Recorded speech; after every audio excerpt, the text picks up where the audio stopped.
बिस्मिल्लाहिर्रहमानिर्रहीम। Demarcation of land, हद बरारी, ज़मीन की हद बरारी। आज की वीडियो में कोशिश करूँगा कि इस टॉपिक को कम्प्लीटली जो है कवर करें।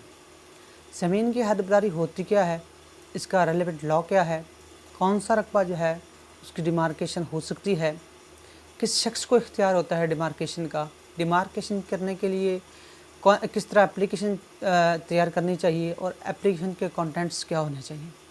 इसके अलावा कौन सा रेवेन्यू ऑफिसर है जिसको हद बरारी का इख्तियार है, हद बरारी का तरीक़ाकार क्या होगा, नोटिस किस तरह सर्व होंगे और इसकी हैसियत क्या होगी, और कौन शख्स होगा कि जो ये डिमार्केशन करवाएगा, कौन से ऐसे अमूर होंगे जो जिसकी वजह से डिमार्केशन की ज़रूरत पेश आती है।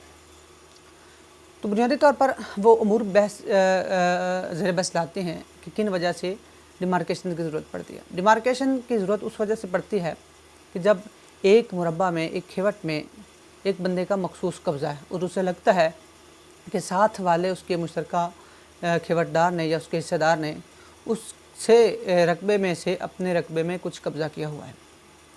अगर रकबा आपका तकसीम शुदा है तब भी ये डिमार्केशन आप करवा सकते हैं, बग़ैर तकसीम के भी आप डिमार्केशन करवा सकते हैं, बशर्ते कि रकबा आपके नाम मलकियत हो। तो इसके लिए क्या होगा कि आपको लगता है कि वो रकबा आपका जो है किसी दीगर शख्स ने आपका हिस्सा भी अपने हिस्से में शामिल किया हुआ है, या उसने खाल वगैरह अपने इस्तेमाल का आपके रकबा में से निकाला हुआ है, या वो इनक्रोच कर रहा है आपके रकबे में, तो इस सूरत में हद बरारी की दरख्वास्त दी जाए। इसलिए ज़रूरी नहीं है कि आपको इसके लिए अलग तौर पर तकसीम करवाना पड़ेगी। हद बरारी की दरख्वास्त ज़ेर दफ़ा 117 West Pakistan Land Revenue Act दायर की जाती है और कोई भी शख्स जो रकबा का मालिक हो वो दायर करेगा। दायर करने के जो रूल्स हैं वो 67A West Pakistan Land Revenue Act जो रूल्स हैं उनका रूल 67A, उसके तहत ये एप्लीकेशन होगी। एप्लीकेशन के कंटेंट्स क्या होंगे, पहले तो बुनियादी तौर पर जो है वो आप अपनी फ़र्ज जमाबंदी वगैरह साथ लगाएंगे, अपनी गिरदावरी लगाएंगे और अपनी मलकियत का सबूत आप साथ लगाएंगे। और इसके अलावा आप ये असिस्टेंट कमिश्नर एसी साहब को बतौर कलेक्टर आप ये एप्लीकेशन गुजारेंगे, क्योंकि बतौर कलेक्टर तहसील इंचार्ज जो होता है तो उस कलेक्टर साहब को आप वो एप्लीकेशन गुजारेंगे। उस पर वो क्या होगा, वो उसमें नंबरदार को, मुतलका कानूनगो को, पटवारी को, या दीगर भी इंटरेस्टेड शख्स है जो उसको नोटिस करेगा। एक हफ़्ता तक का एक वो टाइम फिक्स करेगा, वो एक हफ़्ता तक का नोटिस जारी कर सकता है कि उस टाइम पे वो रकबा की हद बरारी करेगा। इस एप्लीकेशन में क्या कंटेंट्स होंगे, नाम होगा, रिहाइश होगी, इसके बाद आपकी जो रकबे की तफसील होगी, रकबा कहाँ पर मौजूद है, उसकी नोयत क्या है, क्योंकि ज़्यादातर रकबा इस तरह होता है कि कहीं से खाल वगैरह या रकबा में से सड़क वगैरह निकलती है, तो कोई रकबे किसी खेवट खसरा का रकबा कम हो जाता है, किसी का 8-18 रहता है, किसी का 7 कनाल हो जाता है, तो किसी न किसी वजूहात के सरकारी कामों की वजह से भी रकबे की जो है डिस्क्रिप्शन ये कमी बेशी हो सकती है। तो इसके लिए क्या होगा, वो नोटिस जब सर्व करेगा तो उसके बाद मौका मुलाहजा करेगा रेवेन्यू ऑफिसर।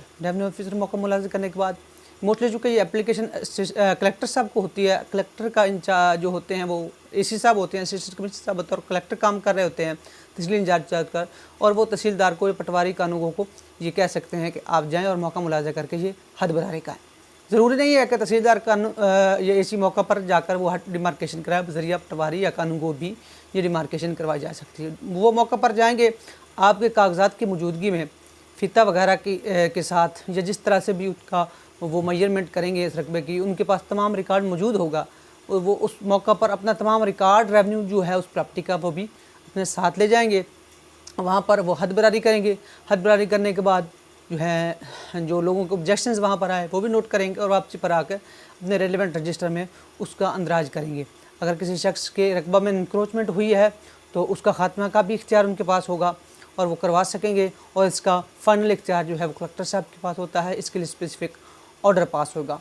तो ये ज़रूरत इस वजह से आती है कि कभी ज़्यादातर ये होता है कि मुश्तरका खेवटदार जो होते हैं वो आपका जो बन्ना वट है या जो खाल वगैरह है ये इजाफी तौर पर साथ वाले हिस्से में से निकाल लेते हैं। तो इसके लिए ये ज़रूरी नहीं है कि आपका रकबा तकसीम शुदा है या नहीं है, तो ये एक बुनियादी चीज़ है जिससे लोग डरते हैं कि ये तकसीम शुदा रकबा नहीं है।